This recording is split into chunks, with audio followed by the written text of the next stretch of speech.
Chapitre 760. Au fil du temps, Vivian s'agitait de plus en plus. Remarquant le froncement de sourcils quasi constant de Vivian, Finnick demanda à nouveau « Qu'est-ce qui ne va pas ?»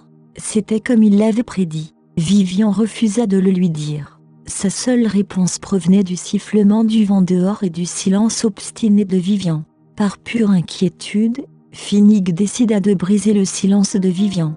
Garder ce silence pour elle ne serait que préjudiciable à sa santé. « Vivian, tu peux tout me dire. Je t'aiderai de toutes les manières possibles, » dit Finnick avec douceur. Son ton bienveillant sembla légèrement émouvoir Vivian. Elle s'est tournée pour le regarder. Cependant, Vivian considérait que dire quoi que ce soit à Finnick n'aurait aucun impact sur la situation. Il n'y avait donc aucune raison d'introduire cette diversion dans leur mission. « Vivian, j'ai eu tort de faire ce que j'ai fait il y a 5 ans. Ne me cache rien. » « D'accord, supplia Finnick, saisissant le seul point qui, selon lui, constituait la pierre d'achoppement dans leur relation. À l'époque, il n'avait ni fait confiance à Vivian ni ne l'avait défendue, et en cela, Finnick savait qu'il avait échoué. Il savait aussi que ses excuses arrivaient 5 ans trop tard. Cependant, Finnick était angoissé à l'idée que Vivian le considère comme un étranger et le traite comme tel il y a 5 ans. L'esprit de Vivian semblait préoccupé par ces mots. Elle regarda Finnick pensivement. « Oui, c'était il y a 5 ans, » entonna-t-elle. Finnick se sentait plutôt bizarre. « Et il y a 5 ans ?» Finnick se demanda ce qu'il en était, mais il ne savait pas quoi penser. Quel rapport y avait-il entre cette affaire et ce qui s'était passé 5 ans auparavant ? « Finnick, tu portes vraiment malheur. Pourquoi dois-tu sans cesse réapparaître dans nos vies ?» gémit Vivian, frappant Finnick de ses poings comme une folle. Les larmes qui s'étaient accumulées au coin de ses yeux glissèrent sur ses joues et atterrirent sur sa langue. Elle avala une profonde inspiration, accompagnée de ses larmes salées. « Si tu n'étais jamais apparu, je ne serais pas dans cet état maintenant. Les choses ne seraient pas aussi terribles. Tu ne m'as pas fait confiance il y a 5 ans et tu m'as traité si horriblement. Pourquoi es-tu de retour pour me hanter maintenant ?» continua Vivian en pleurnichant. Veux-tu me faire du mal à nouveau, ou es-tu de retour pour te réjouir de l'état pitoyable dans lequel je me trouve ? D'un seul coup, Vivian déchaîna le torrent d'amertume qu'elle avait en elle sur le malheureux Finnick. Quand elle eut fini, elle s'évanouit. Finnick se mordit la lèvre avec une expression grave sur son visage. « Vas-y, dors, Vivian. Il est temps de te reposer de tous tes soucis. Tu auras besoin de force pour affronter ce qui t'attend. » Finnick tendit la main vers le siège arrière et recouvrit Vivian d'une couverture. Il continua ensuite à accélérer. Alors qu'il conduisait, les mots de Vivian résonnaient dans la tête de Finnick tandis qu'il se demandait ce qu'elle avait dit. Nos vies, qui d'autres pouvait-il y avoir à part Vivian ? Faisait-elle référence à la personne qui avait eu des ennuis ? Finnick fronça les sourcils. Il décida de ne plus consacrer son énergie à s'inquiéter et à se poser des questions. Finnick jeta un coup d'œil à son costume, froissé par les gris véhéments de Vivian, et sourit intérieurement. Alors qu'il lançait un autre regard en arrière vers le visage en larmes de Vivian, le cœur de Finnick se serra pour elle. Qui aurait pu avoir des ennuis ?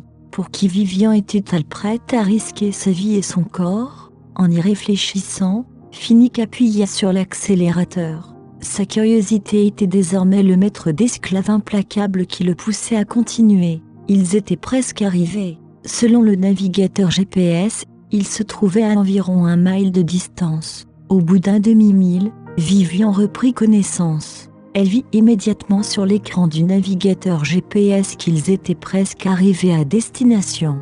Vivian regarda l'écart entre eux et Costaven se réduire, le cœur dans la gorge. Plus il s'approchait de Costaven, plus Vivian devenait nerveuse. Elle avait hâte de sauver Larry et de le serrer à nouveau dans ses bras. Ce sentiment de perte actuelle était insupportable. Elle en avait fait l'expérience une fois, 5 ans auparavant. Cette fois-là, elle en avait déjà eu plus que suffisamment.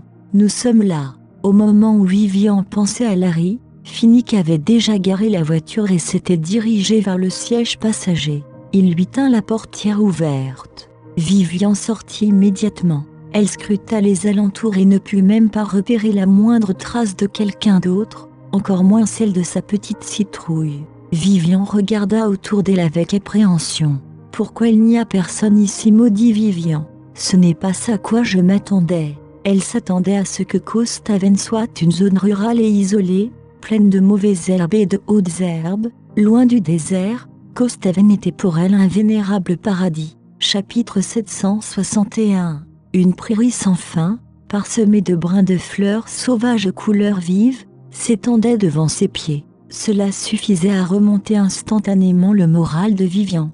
Mais le magnifique paysage n'a pas été apprécié ni remarqué par Vivian, qui n'avait Dieu que pour son enfant perdu. « Allez, allons faire un tour et voyons si nous pouvons trouver quelque chose », insista Finnick. Il pensait pouvoir dire avec une certaine assurance qu'il avait compris pourquoi ils étaient là. La personne la plus chère au cœur de Vivian avait été kidnappée. C'était sûrement pour cela qu'elle avait fait tout ce chemin pour le sauver. Ayant jugé la proposition de Finnick raisonnable, Vivian décida de le suivre. Après tout, l'espace était trop vaste pour l'échange douteux qui allait avoir lieu. De plus, avec la voiture juste à côté d'eux, Vivian et Finnick auraient facilement pu s'enfuir avec l'enfant et l'argent. L'esprit ainsi perdu dans ses pensées, Vivian ne parvint pas à enregistrer l'extraordinaire chaleur qui coulait de la main de Finnick à la sienne.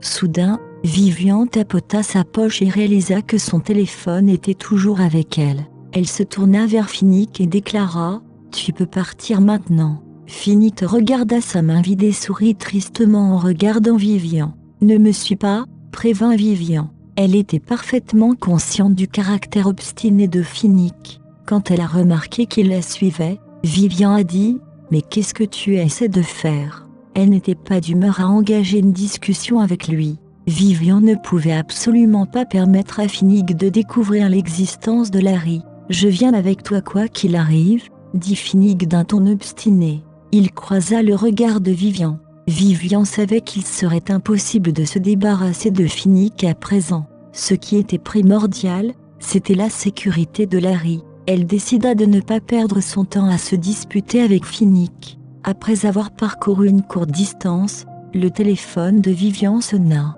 C'était le kidnappeur. « Bonjour, où es-tu ? J'ai apporté l'argent avec moi », a immédiatement annoncé Vivian, exigeant la localisation précise du ravisseur. « Il y a une petite cabane plus loin. Apportez l'argent avec vous », indiquait la voix à l'autre bout du fil. « D'accord », répondit Vivian.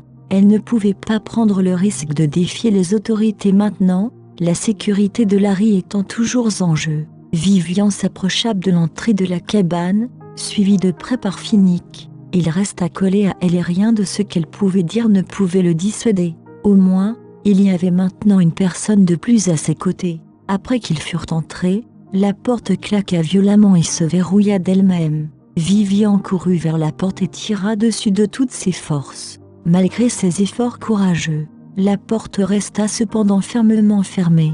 Le ravisseur avait en effet été méticuleux dans sa conception. Il avait même choisi une porte très solide. Finnick s'avança pour examiner la porte. Après avoir confirmé qu'elle ne pouvait pas être rouverte, Finnick tira une chaise et assit Vivian dessus. « Vas-tu continuer à me cacher la vérité ? Qui a été kidnappé ?» demanda Finnick. « Si je dois rester coincé ici avec toi, j'ai au moins le droit à une explication. » Après s'être creusé la tête avec acharnement, Finnick n'avait toujours pas réussi à déterminer qui, parmi la famille Morrison, était suffisamment important pour justifier un enlèvement. « Ce n'est pas à toi de le savoir », dit Vivian en hochant la tête. À ce moment-là, le téléphone sonna à nouveau. « Jette l'argent et ton téléphone. Tu resteras dans cette pièce jusqu'au matin. » Au téléphone, une nouvelle série d'ordres énigmatiques arriva. Pourquoi ne peut-il pas tout nous dire d'un coup ? Pourquoi des instructions au coup par coup ? Vivian était perplexe. Où l'as-tu amené la Vivian en guise de représailles ? Bien qu'elle soit à bout de nerfs, Vivian reste catégorique quant au fait de ne pas révéler l'identité de Larry à Finnick. Mais avant qu'elle ait pu terminer sa phrase, la ligne à l'autre bout du fil fut coupée. Le seul public auquel pouvait s'adresser la fureur de Vivian était le bip du cadran. Impuissante, Vivian jeta le téléphone loin d'elle, ainsi que l'argent qu'elle avait apporté. Elle s'effondra sur la chaise et resta assise en silence dans la pièce. Vivian ne pouvait qu'espérer que le matin viendrait vite et amènerait Larry avec lui. Elle l'emmènerait alors dans un endroit très, très lointain, où personne ne les reconnaîtrait ni ne les connaîtrait. Alors que Vivian et Finnick attendaient avec impatience l'apparition des premiers rayons de soleil, Benedict analysait furieusement le mouvement des véhicules dans la zone.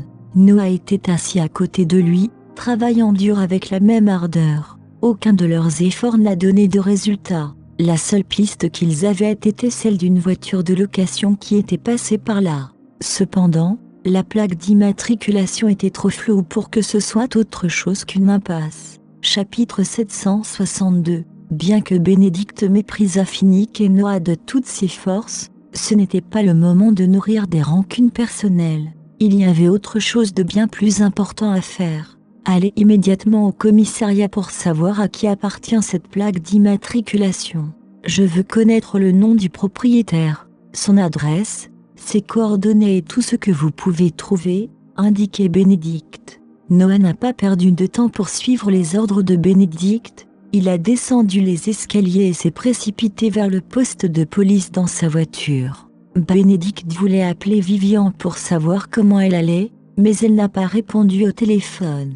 Tout ce qu'il entendit, c'était une voix féminine robotique qui lui disait « La personne que vous essayez d'appeler n'est pas disponible ». Frustré, Benedict a jeté son téléphone de côté, reportant son attention sur le clip vidéo pour ce qui semblait être la millionième fois. Avons-nous raté quelque chose? Mais Costaven était un endroit désolé, où peu de gens entraient ou sortaient. Il était certain qu'il n'avait rien oublié. L'affaire d'enlèvement avait provoqué une frénésie dans toute la ville à la recherche de l'enfant disparu, car la femme de ménage était allée porter plainte à la police. Bien sûr, ce n'était pas seulement parce que les citoyens étaient de bons samaritains. Ils voulaient juste l'argent de la récompense pour avoir retrouvé Larry. L'apparence adorable de Larry avait également poussé une foule de jeunes femmes et de jeunes filles plus superficielles à se mobiliser, faisant de leur mieux pour jouer les détectives. Lorsque les médias ont eu vent que l'enfant était l'un des Morrison, les journalistes ont envahi le hall de l'immeuble du Morrison Group pour tenter de tendre une embuscade à Benedict et de l'interviewer. Mais l'homme ne s'est jamais présenté et ils n'ont pu qu'attendre sans but en bas pendant que Benedict restait à l'étage, attendant des nouvelles de Noah. Heureusement, Noah a rapidement découvert à qui appartenait la voiture. Fort de cette nouvelle information, lui et Benedict décidèrent de se retrouver à l'adresse du propriétaire de la voiture. Dès que Benedict est sorti de l'ascenseur et est entré dans le hall, les journalistes se sont précipités vers lui. « Monsieur Morrison, qui est le petit garçon? Monsieur Morrison, vous êtes-vous marié en secret? Monsieur Morrison, qui est l'heureux élu? Excusez-moi, laissez-moi passer. » Les agents de sécurité ont fait de leur mieux pour escorter Benedict jusqu'à son véhicule, le protégeant des micros des journalistes et des flashs des appareils photo. Les journalistes des médias ont lancé des regards furieux aux gardes, irrités de voir leur énorme scoop leur être arraché sous leurs yeux. Benedict et Noah sont arrivés à l'adresse du propriétaire de la voiture presque au même moment. Le quartier résidentiel où se trouvait l'adresse était entièrement constitué de routes étroites et sinueuses, ce qui les a obligés à sortir de leur voiture et à marcher le reste du chemin. L'odeur rance des déchets moisis envahissait leur sens alors qu'ils marchaient, mais ils ne pouvaient que se couvrir le nez et avancer. Les étrangers allaient et venaient rarement dans ce petit quartier résidentiel. La truie d'à côté vient de mettre bas. La vieille dame du voisinage frappe encore la femme de son fils. La dame qui habite à l'ouest a encore pleuré au milieu de la nuit.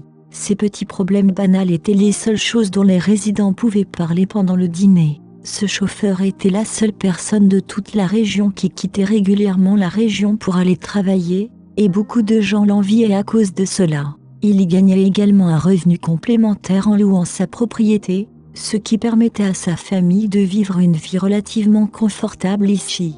Tous les autres n'avaient qu'un petit bout de terre à leur nom et devaient subvenir à leurs besoins. Les habitants du quartier regardaient avec méfiance les deux étrangers. L'homme qui marchait devant était grand et beau, et dégageait une aura de royauté.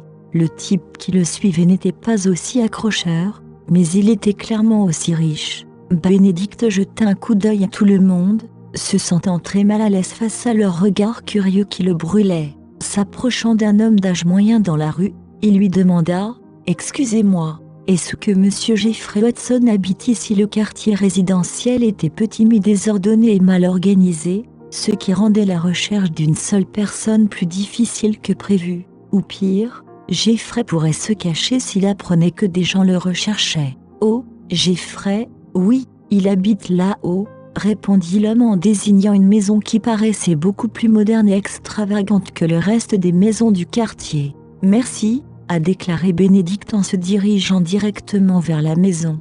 Il frappa 3 fois à la porte avant qu'un jeune homme d'apparence frêle n'ouvre la porte. « Qui êtes-vous ?» Jeffrey travaillait dans la ville depuis de nombreuses années. Un seul coup d'œil aux tenues des 2 inconnus lui suffit pour savoir qu'ils étaient riches. Chapitre 763. Bonjour. Êtes-vous Jeffrey Watson demanda aussitôt Bénédicte, allant droit au but. Si c'était lui, Bénédicte poursuivrait la conversation. Si ce n'était pas lui, il partirait et recommencerait ses recherches. Il n'avait pas de temps à perdre. Oui, je le suis. Jeffrey regarda les hommes avec confusion. Du point de vue de Jeffrey, il n'avait rien fait de mal. Alors pourquoi s'était-il présenté à sa porte? C'est une urgence, allons droit au but. Bénédicte a rapidement expliqué pourquoi il était venu ici. Dès qu'il a su qu'il avait trouvé la bonne personne. « Avez-vous emmené un passager à Costaven aujourd'hui ?» demanda Noah avec frénésie dès qu'ils eurent été autorisés à entrer. « Oui, j'ai emmené un passager là-bas », répondit Jeffrey sans trop y réfléchir. « Je me souviens de lui parce que Costaven est un endroit désolé et presque abandonné. Très peu de gens veulent y aller. À quoi ressemblait-il ? Savez-vous quel âge il avait ?» demanda Noah, sans même laisser Bénédicte prononcer un mot. C'était un petit garçon, et un beau garçon. En plus Jeffrey fit de son mieux pour se souvenir de ce jour-là. À bien y réfléchir, l'incident était étrange. Seule une poignée de passagers avaient demandé à être conduits à Costaven au cours des dernières années. Alors pourquoi un petit garçon, parmi tant d'autres, avait-il demandé à y aller ? Il avait accepté d'emmener le petit garçon là-bas uniquement parce que celui-ci lui avait payé une grosse somme d'argent. Une ampoule s'est allumée dans la tête de Jeffrey. Pourquoi ces hommes viennent-ils me chercher? Sont-ils ici pour se venger parce qu'il est arrivé quelque chose de mal au garçon? Un gamin, Monsieur Morrison? Quel gamin? Noah se tourna vers Bénédicte, perplexe. Tu as vu un petit garçon? Est-ce que le petit garçon est monté tout seul dans la voiture? Bénédicte savait que ce gamin devait être Larry, mais il ne comprenait pas pourquoi Larry avait voulu aller à Costaven.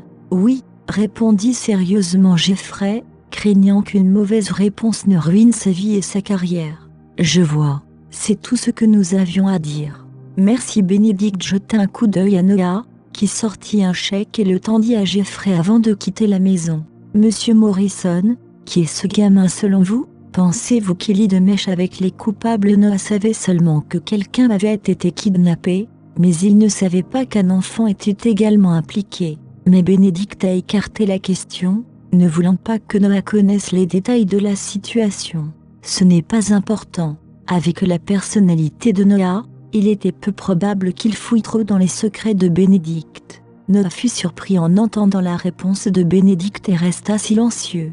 Est-ce que je viens de perdre tout mon après-midi pour découvrir quelque chose qui n'avait aucune importance? La méthode de Bénédicte n'ayant pas fonctionné, ils ont dû se tourner vers d'autres moyens pour découvrir la vérité. Alors que Bénédicte et Noah poursuivaient leurs recherches, Vivian tapait nerveusement du pied sur le sol de la maison. La nuit commençait à tomber, mais elle était toujours assise sur la même chaise où elle était restée depuis le matin. Il ne faisait jamais chaud dehors. Au contraire, il faisait terriblement froid. Atchoum! Vivian ne put empêcher un éternuement qui lui échappa, ce qui poussa Finnick à s'inquiéter pour elle. Il ne pouvait pas se permettre que Vivian tombe malade maintenant, plus que jamais. Ignorant ce qu'elle pouvait penser de lui, Finnick se pencha et prit son corps tremblant dans ses bras, la plaçant sur ses genoux. « Ne bouge pas si tu as froid », prévint Finnick, sentant qu'elle était sur le point d'essayer de s'échapper de ses bras. « À moins que tu veuilles tomber malade avant que nous puissions sauver Larry. » Sa dernière phrase fit sursauter Vivian et la fit se détendre instantanément sur ses genoux. C'est vrai. À ce moment-là, rien n'était plus important que de sauver Larry. Finnick la regarda fermer lentement les paupières, se reposant paisiblement dans ses bras. Il ne put s'empêcher de se rappeler comment il s'était retrouvé dans cette position exacte 5 ans plus tôt. Le temps passe vite. Combien de temps s'est-il écoulé depuis la dernière fois que nous n'avions pas été aussi proches l'un de l'autre? Chapitre 764. Les 4 murs de la maison commençaient à se révéler sans défense face au vent froid de la nuit. Finnick lâcha Vivian, qui s'était réveillé à cause de la température élevée, pour voir s'il y avait quelque chose autour d'eux qui pourrait les garder au chaud. Depuis le moment où ils sont arrivés ici, Vivian ne pouvait penser qu'à Larry, et Finnick ne pouvait penser qu'à Vivian. Aucun d'eux n'avait pris la peine d'inspecter la maison, qui s'est avérée être beaucoup plus grande et plus propre qu'il ne l'avait pensé au départ. Finnick regarda autour de lui et trouva bientôt une couverture qui semblait neuve. Il ne pouvait s'empêcher de se sentir quelque peu reconnaissant envers les ravisseurs de lui avoir donné la chance de passer du temps seul avec Vivian. Je promets d'avoir un peu de pitié envers les coupables après que nous nous serons échappés de cet endroit. Les coins de ses lèvres se recourbant légèrement, il ramassa la couverture et la drapa sur les épaules de Vivian. Ses mains effleurèrent accidentellement les siennes pendant le mouvement, la froideur soudaine de sa peau lui donna un frisson. Comment ses mains pouvaient-elles être aussi froides? Finnick n'était pas sûr de vouloir connaître la réponse à cette question. Est-ce qu'elle s'inquiète pour Larry ou est-ce la température? Décidé à garder ces questions pour lui, il se pencha pour tenir ses mains dans les siennes. Vivian essaya instinctivement de les éloigner, mais elle jeta un regard ironique au regard intense de Finnick et abandonna. Il ne servait à rien d'essayer de se battre contre lui. Les mains de Vivian sont revenues à leur température normale après environ 15 minutes pendant lesquelles Finnick les a réchauffées en soufflant dessus. Il lui glissa les mains dans la couverture et lui dit « Il y a en fait une cuisine ici avec de la nourriture. Je vais te préparer quelque chose à manger. » Ils avaient passé toute la journée sans manger et avaient dépensé beaucoup d'énergie. Elle devait être affamée à présent. Les yeux de Vivian s'écarquillèrent à cette déclaration. « Il va cuisiner? Ah, il est sûr ?» N'étant pas d'humeur à écouter sa blague, Vivian hocha simplement la tête en silence. Finnick se leva et se plaça devant le poêle simple et primitif. Naturellement, il n'y avait pas de prise électrique ni de gaz pour la cuisinière, ce qui l'obligeait à allumer lui-même un feu. Il n'avait même pas de briquet sur lui. Cela va être un problème. Que dois-je faire maintenant? Mais il ne pouvait pas laisser Vivian affamée. Il décida donc d'essayer d'allumer un feu en frottant 2 morceaux de bois l'un contre l'autre, même s'il n'avait aucune idée de la manière de s'y prendre. Il plaça les 2 morceaux de bois l'un contre l'autre et les frotta pour créer une friction, mais ne vit pas une seule étincelle. En soupirant, il jeta un coup d'œil à Vivian et persista dans sa détermination. « Je lui ai promis de lui faire à manger. Quel genre d'homme serais-je si je ne savais même pas allumer un feu ?» Serrant les dents, il continua à frotter les morceaux de bois ensemble. Finalement, une flamme a soudainement pris vie avec un bruit de crépitement satisfaisant. Mais Finnick sentit que quelque chose n'allait pas et tendit la main pour toucher ses cheveux.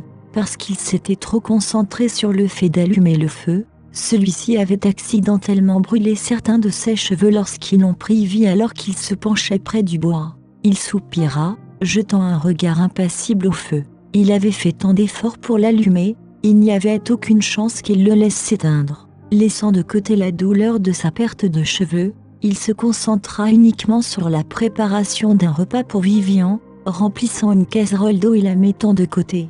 La cuisine n'avait que quelques tomates, des œufs et des légumes frais. Après avoir réfléchi à ses options, il décida de préparer une sorte de ragoût de légumes et une omelette. Avec un plan en tête, il se mit au travail. En tant que patron d'une grande entreprise et fils d'une famille riche, il n'était pas habitué à être dans la cuisine et avait même du mal à couper les légumes. Mais il a finalement réussi d'une manière ou d'une autre et a regardé pour vérifier si l'eau dans la casserole avait commencé à bouillir. Ce n'était pas le cas. En jetant un coup d'œil sous la marmite, Finnick se rendit compte que le feu s'était éteint depuis longtemps. Soupirant de résignation, il retourna rallumer le feu, mais sa nouvelle tentative s'avéra plus difficile que la précédente. Au final, Finnick avait non seulement échoué à allumer un feu après une longue période, mais il avait également provoqué une fumée qui avait rempli la maison. Vivian se dirigea curieusement vers la cuisine pour voir comment il allait. Chapitre 765. Le visage de Finnick était taché de suie provenant de la fumée et seuls ses yeux étaient visibles tandis que ses cheveux ressemblaient à un nid d'oiseau. Fronçant les sourcils, Vivian lui prit les morceaux de bois. « Laisse-moi essayer », dit-elle d'un ton léger. Elle ne savait pas comment réagir ou comment traiter Finnick quand il avait l'air aussi étrange. La regardant fixement, il lui tendit le bois et se pencha au-dessus d'elle pour voir ce qu'elle allait faire. Il ne savait pas comment, mais Vivian a rapidement allumé un feu sans trop de difficulté. Cela a donné à Finnick un sentiment d'infériorité. Il était un homme adulte, mais il a été battu par une femme lors d'une simple épreuve de survie. Mais la vérité, c'est que Vivian était tout simplement meilleur dans ce genre de choses. Et quand il se rappelait que techniquement, il n'avait été battu que par sa femme, il ne se sentait plus trop mal. Vivian commença à s'affairer dans la cuisine, et Finnick se souvint une fois de plus de leur vie ensemble il y a 5 ans. À l'époque, la voir dans la cuisine était un spectacle courant qu'il accueillait chaque jour lorsqu'il rentrait du travail.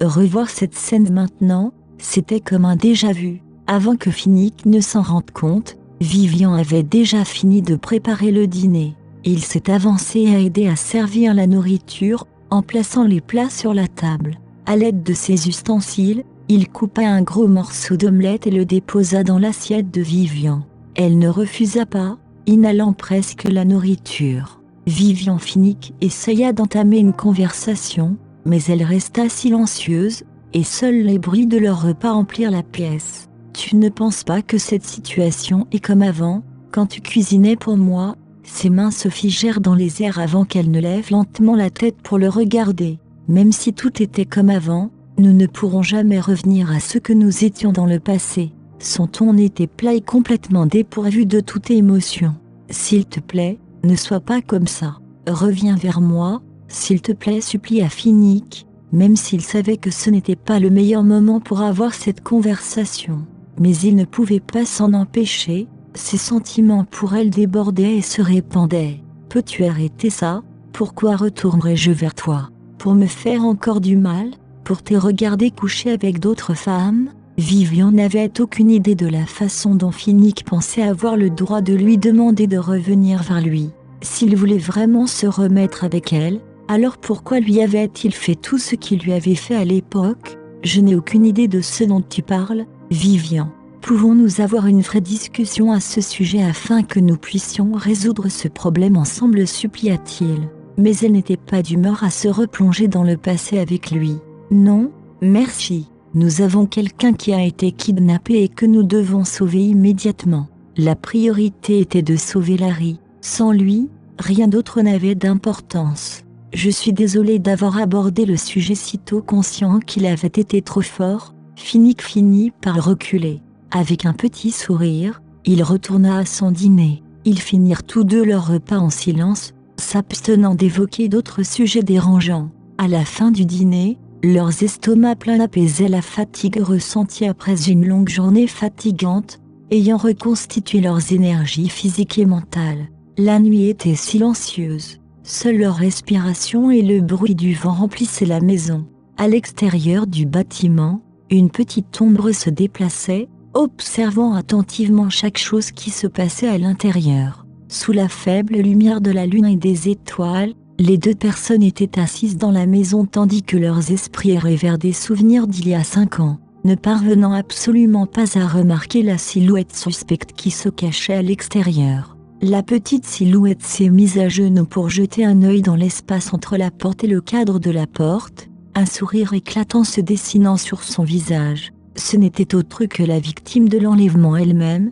Larry. En observant les mouvements de ses parents, Larry eut l'impression qu'il manquait quelque chose. Il aperçut une sauterelle qui se déplaçait à ses pieds et une lumière s'alluma dans sa tête. Il ramassa la sauterelle et la jeta à l'intérieur de la maison, la laissant voler jusqu'à se reposer sur le corps de Vivian.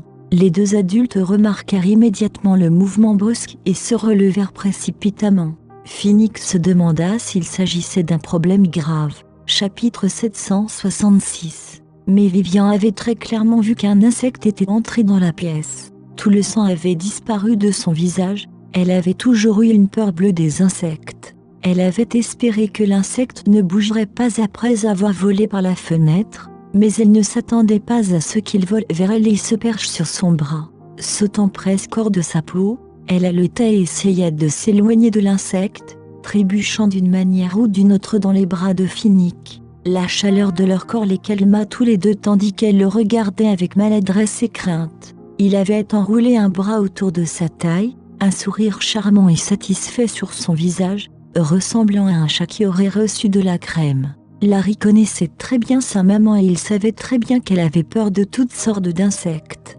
Voyant que le couple à l'intérieur avait réagi exactement comme il l'avait souhaité, il rigola tout seul et se prépara à exécuter la dernière phase du plan. Pendant ce temps, la sauterelle avait été piétinée à mort par Finnick depuis longtemps. Levant lentement son visage de sa poitrine, les joues de Vivian étaient d'un rouge profond. « Est-ce que ça va » demanda Finnick, inquiet. Je vais bien pensant que c'était tout ce qu'elle lui dirait. Il fut surpris lorsqu'elle poursuivit avec « Merci ». La mère de Vivian était constamment malade et avait besoin de boire des médicaments traditionnels à base de plantes, mais sa famille était pauvre et ne pouvait pas se permettre de les acheter dans les magasins. Vivian n'avait donc pas eu d'autre choix que de cueillir des herbes pour préparer des médicaments pour sa mère, réprimant sa peur et son dégoût chaque fois qu'elle marchait dans l'herbe longue infestée de toutes sortes d'insectes pour se faire. En conséquence, elle a fini par développer une phobie des insectes, ses jambes s'affaiblissant à leur simple vue. Dieu merci, Finnick est là. Sinon, elle n'était pas sûre de pouvoir rester saine d'esprit jusqu'à ce que Larry soit sauvé. C'est bon, c'est fini Finnick, remarquant que Vivian regardait fixement dans le vide, supposa qu'elle pensait au passé. Il s'avança et la serra dans ses bras, lui frottant le dos pour tenter d'apaiser sa peur. Après un long moment, elle s'éloigna de lui, lui prouvant qu'elle allait bien avant qu'il ne soit prêt à la lâcher. Qu'est-ce que c'est ? Vivian a repéré une boule de papier enroulée près de la porte qu'elle n'avait pas remarquée auparavant. « Reste ici, je vais aller voir », ordonna Finnick, se demandant s'il s'agissait d'un piège. Inquiète pour sa sécurité, elle s'est inquiétée. « D'accord, sois prudent. » Finnick s'arrêta net. Combien de temps s'est-il écoulé depuis la dernière fois que j'ai entendu ces paroles bienveillantes ? Combien de temps s'est-il écoulé depuis qu'elle ne m'a pas parlé de bon cœur ? Combien de temps s'est-il écoulé depuis la dernière fois que je l'ai entendu utiliser une voix si douce et si gentille pour me parler ? Il ne put empêcher le sourire de grandir sur son visage, se retournant pour ramasser la boule de papier sur le sol. Les mots « dormir sur le lit » étaient écrits sur le papier froissé avec une écriture soignée mais enfantine. Il regarda à deux fois l'étrange message, le tendit à Vivian et observa sa réaction. Le choc traversa son visage, puis ses sourcils se froncèrent. Supposant qu'elle ne voulait pas dormir dans le même lit que lui, Finnick lui suggéra « Tu peux prendre le lit, je dormirai simplement sur l'une des chaises ». En disant cela, il se retourna et s'apprêtait à se diriger vers la chaise. Mais il avait à peine fait quelques pas que Vivian s'accroupit brusquement, tremblant de tous ses membres. « Finnick !» gémit-elle, semblant clairement souffrir et se sentir mal. Il courut rapidement vers elle, observant que son front était humide de sueur et que ses cheveux en bataille étaient tombés derrière ses oreilles. Finnick ne savait pas quoi faire. « Vivian, Vivian, qu'est-ce qui ne va pas ?» Son cœur souffrait pour elle et ne voulait rien d'autre que l'aider, mais il n'avait aucune idée de ce qui venait de se passer. « Je viens de me retourner et elle est toute pâle et échevelée. Que se passe-t-il » N'ayant pas le temps de penser à tout cela, il tendit la main et posa une main sous le cou de Vivian, l'aidant à se mettre dans une position plus confortable. Chapitre 767. Vivian utilisa toute l'énergie qui lui restait pour s'étouffer. « J'ai mal au ventre. » Ton estomac, pourquoi as-tu mal au ventre ? Est-ce à cause du morceau de papier complètement désemparé ? Finnick chercha désespérément autour de lui la cause possible de sa soudaine maladie, vérifiant le papier pour voir s'il n'y avait pas de truc caché dessus. Mais il n'y avait rien. Qu'est-ce qui ne va pas ? Même alors que Finnick commençait à paniquer, une petite silhouette ouvrit la porte et courut à l'intérieur. « Toi ?» Finnick regarda Larry avec incrédulité. Comment vient-il de l'appeler ? Pourquoi est-il ici ? Il ne parvenait pas à prononcer un seul mot, retenant son souffle tandis qu'il regardait comment Vivian réagirait. « Je vais bien », elle est instantanément revenue à la normale, retrouvant son calme comme si de rien n'était. Le cerveau de Finnick est court-circuité. Elle n'a pas dit qu'elle avait mal au ventre? Pourquoi est-ce qu'elle va tout à coup bien? Larry Vivian plissa les yeux en regardant son fils, attendant qu'il lui explique la situation. Le petit garçon gardait les yeux fixés sur le sol, trop effrayé pour croiser son regard. Elle lui souleva le menton d'une main, le forçant à la regarder droit dans les yeux et lui demanda « Que se passe-t-il ici? Pourquoi t'es-tu kidnappé ?» La bouche de Larry s'ouvrit de surprise. « Comment le savais-tu, maman? Tu as volontairement essayé de modifier ton écriture, mais chaque fois que tu écris la lettre S, tu y ajoutes une courbe supplémentaire. » Vivian avait reconnu son écriture dès qu'elle avait vu le morceau de papier froissé et avait immédiatement eu l'idée de faire semblant d'être malade pour la tirer dehors. Larry écoutait attentivement sa maman, frustré de ne pas avoir pensé à changer ses habitudes d'écriture. Se grattant maladroitement la tête, il se prépara aux réprimandes de Vivian tandis qu'il jurait intérieurement d'améliorer son écriture afin que personne d'autre ne puisse jamais reconnaître ses habitudes. Vivian n'avait aucune idée de la manière dont Larry avait pu imaginer ce plan pour se faire kidnapper, mais lui demander maintenant n'arrangerait pas les choses. Elle cesserait de régler ça à la maison. Mais Finnick, debout sur le côté tandis qu'il observait les interactions de Vivian et Larry, semblait avoir une révélation soudaine alors qu'il saisissait le bras de Larry. « Comment l'as-tu appelé ?» demanda-t-il. Le visage du petit garçon lui ressemblait étrangement, ce qui alimenta encore plus ses soupçons. « Si cet enfant est vraiment mon propre fils, je l'appelais maman, » répondit Larry, inclinant la tête sur le côté, confus. Derrière eux, Vivian leva une main pour masser un côté de ses tempes. Elle s'était tellement concentrée sur le fait de faire semblant d'être malade pour faire sortir Larry de sa cachette qu'elle avait complètement oublié que Finnick était là avec elle. C'était le pire scénario possible, mais elle n'avait aucun moyen de s'en sortir maintenant. Petite citrouille, Vivian était sur le point de dire quelque chose quand Finnick serra brusquement le garçon dans ses bras. Finnick avait remarqué à quel point Larry et lui se ressemblaient depuis la première fois qu'il les avait rencontrés, mais il était trop occupé à séduire Vivian pour y penser à l'époque. De plus, il n'y avait aucune chance qu'il ait un enfant. Mais maintenant, après avoir entendu Larry appeler Vivian maman, il était absolument certain que Larry était son fils. L'excitation et la culpabilité s'abattent sur lui comme un tsunami. Alors, le bébé dont Vivian était enceinte était en réalité le mien. Pourquoi ne l'ai-je pas cru? Quelque chose n'allait pas. Il a dû enquêter de manière beaucoup plus approfondie sur l'incident survenu il y a plusieurs années. Larry fut un peu surpris par la façon dont Finnick le tenait avec soin. Le sentiment étrange d'être aimé et protégé par un père pour la première fois de sa vie était merveilleux pour le petit garçon, et il éclata en sanglots. « Papa, pourquoi es-tu réapparu si tard? Pourquoi t'es-tu disputé à maman ?» Larry était encore jeune et n'avait aucune idée de ce qui s'était passé avant sa naissance, mais même lui pouvait voir qu'il y avait des fissures dans la relation de ses parents. Sinon, il n'y avait aucune chance qu'ils ne se remettent pas ensemble. Chapitre 768. Je suis là. C'est la faute de papa. Lorsque Finnick entendit Larry l'appeler papa, il ressentit soudain une vague d'émotion. Il avait initialement été prêt à tenir encore un peu avant de pouvoir récupérer Vivian. Mais dès qu'il entendit Larry l'appeler papa, Finnick comprit qu'il avait fait le bon choix. Sinon, il n'aurait jamais su qu'il avait un fils aussi adorable. Il aurait pu gâcher le reste de sa vie, vivant seul et misérablement jusqu'à un âge avancé. Au moins maintenant, il pouvait garder sa bien-aimée à ses côtés et était capable de protéger son propre enfant.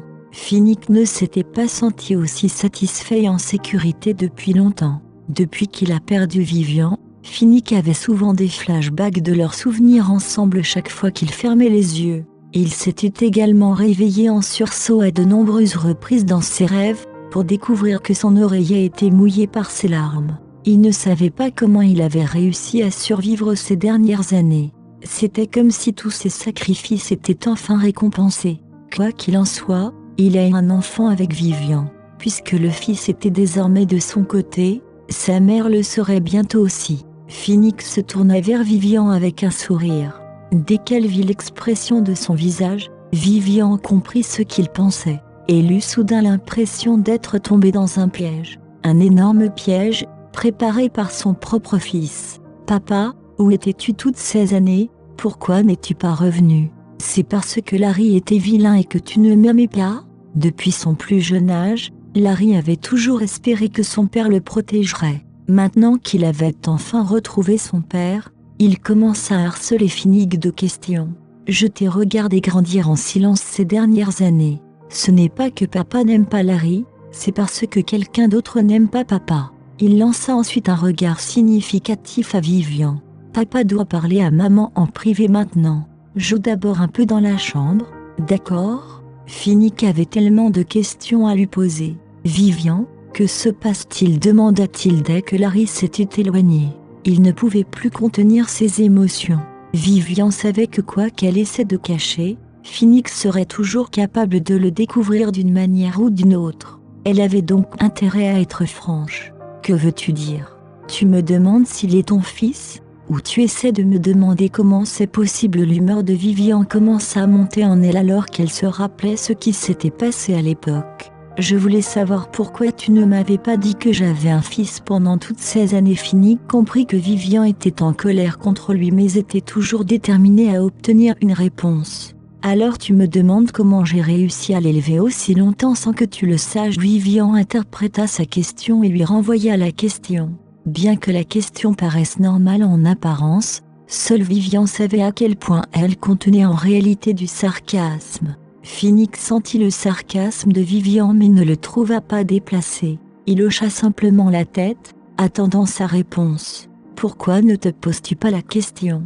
Si tu n'avais pas essayé de tuer mon enfant à l'époque, est-ce que je t'aurais caché ça aussi longtemps ?» Elle marqua une pause avant de poursuivre. « J'essayais simplement de protéger mon enfant. Est-ce que c'est mal ?» Elle lança alors un regard noir à Finnick. Si les regards pouvaient tuer, Finnick serait déjà mort. « J'avais accepté d'avoir l'enfant à l'époque. Quand ai-je demandé d'avorter ?» demanda Finnick en repensant aux événements du passé. Il avait voulu que Vivian avorte à l'époque, mais comme elle refusait de le faire, il a dû faire un compromis et céder à son souhait. La situation ne ressemblait en rien à ce que Vivian avait décrit. Finnick n'était pas une personne aussi cruelle. « Cela fait déjà si longtemps. Peu importe ce que tu dis maintenant, personne ne croira à tes bêtises », se moqua Vivian. Au lieu de simplement se montrer sans remords, Finnick n'admettait même pas ses méfaits. « Pourquoi ne me crois-tu pas ? Je dis la vérité. » Finnick était perplexe. Ne parlait-il pas de la même chose ? Chapitre 769. Pourquoi la conversation était-elle si confuse alors ? Arrête d'essayer de t'expliquer. Quoi que tu fasses maintenant, je ne pourrai jamais oublier comment tu m'as obligé à avorter à l'époque. Ce souvenir restera toujours gravé dans la mémoire de Vivian. Elle ne s'était jamais sentie aussi malheureuse et impuissante jusqu'alors. Que veux-tu dire ? C'est moi qui ai fait ça. Finnick comprit qu'il devait y avoir un malentendu. Puisqu'il n'a rien fait de tel, quelqu'un d'autre a dû leur jouer des tours, essayant de rompre leur relation. Finnick réfléchit en silence à la question. Il était déterminé à découvrir la vérité derrière cette affaire. Il avait le sentiment que les choses n'étaient pas aussi simples qu'elles le semblaient. Pendant ce temps, Vivian était inquiète car Noah et Bénédicte ne l'avaient pas contacté de toute la journée. Cependant, Bénédicte se souvenait clairement que Vivian lui avait dit de ne pas l'accompagner à l'époque. Il avait hésité. Et s'il avait déjoué leur plan en les suivant ? Et si le kidnappeur avait blessé Larry ? Bénédicte était sur le point d'appeler la police à l'aide avant d'être arrêté par Noah. « Vous ne pouvez pas, monsieur Morrison. Cet endroit surplombe une zone très vaste. Si quelque chose arrive, aucun de nous ne pourra s'enfuir. » Noah avait beaucoup appris en travaillant pour Finnick. Naturellement, il réfléchissait plus attentivement à ce genre de choses. Il savait donc qu'appeler la police ne ferait qu'exagérer les choses. « Alors, nous irons seuls. » Bénédicte voulait arriver à Costaven le plus vite possible. Il ne pouvait s'empêcher de s'inquiéter pour la sécurité de sa sœur. « D'accord, » acquiesça Noah. Il était tout aussi inquiet pour la sécurité de Finnick. Il suivit la voiture de Bénédicte alors qu'il s'éloignait. De retour à Costaven, la famille de 3 personnes s'était préparée à aller se coucher. Larry serra Finnick dans ses bras tandis que Vivian était allongée seule sur un côté du lit. « Vivian, as-tu froid ?» demanda Finnick. Mais il n'y eut que le silence. Puisqu'ils s'étaient disputés tout à l'heure, il était compréhensible qu'elle soit en colère contre lui. « Si maman a froid, je la serrai dans mes bras. Je te tiendrai au chaud. » Larry regarda les deux. Il devina déjà que quelque chose de mal s'était produit auparavant. Cependant, ce n'était pas le bon moment pour en parler. Alors il a d'abord évité le sujet. « Maman n'a pas froid. Va dormir, petite citrouille. » Vivian leur tourna alors le dos et s'endormit. Larry a dormi très confortablement dans les bras de Finnick cette nuit-là. Tous les 3 n'avaient pas dormi aussi confortablement depuis longtemps. Le lendemain matin, alors qu'ils faisaient leur bagage pour partir, quelqu'un a soudainement donné un coup de pied à la porte. Finnick tira instinctivement Vivian derrière lui. Il ne la laissa partir qu'après avoir réalisé qui était l'intrus. « Vivian, que se passe-t-il ?» Bénédicte ne s'attendait pas à voir une telle scène après avoir ouvert la porte. Il avait imaginé plusieurs scènes possibles pour se préparer à tout ce à quoi il serait confronté et était prêt à attaquer si nécessaire. Jamais il n'aurait imaginé qu'il verrait Finnick protéger sa sœur, ce qui créait une atmosphère réconfortante dans la pièce. Bénédicte fut pris de court. Il se retourna pour voir Larry debout à côté de Vivian et fronça les sourcils, perplexe. Que se passe-t-il? Ont-ils sauvé Larry, ou ont-ils tout été capturés? Tout ce que Bénédicte savait, c'est que leur voyage s'était déroulé sans problème, sans rencontrer d'obstacles ni de danger tout au long du parcours. « Ben, tout cela était le plan de Larry, » répondit Vivian, embarrassée. Tout cela n'était qu'une farce, mais cela a semé la panique chez tout le monde et a causé beaucoup de problèmes. C'est bon, je veux savoir comment Larry a fait. Bénédicte ne voulait plus insister sur le sujet. C'était facile. J'ai demandé à Madame Bocquet de venir me préparer à manger, puis j'ai pris un peu d'argent et mon sac et j'ai pris un taxi seul, explique Larry d'un air satisfait.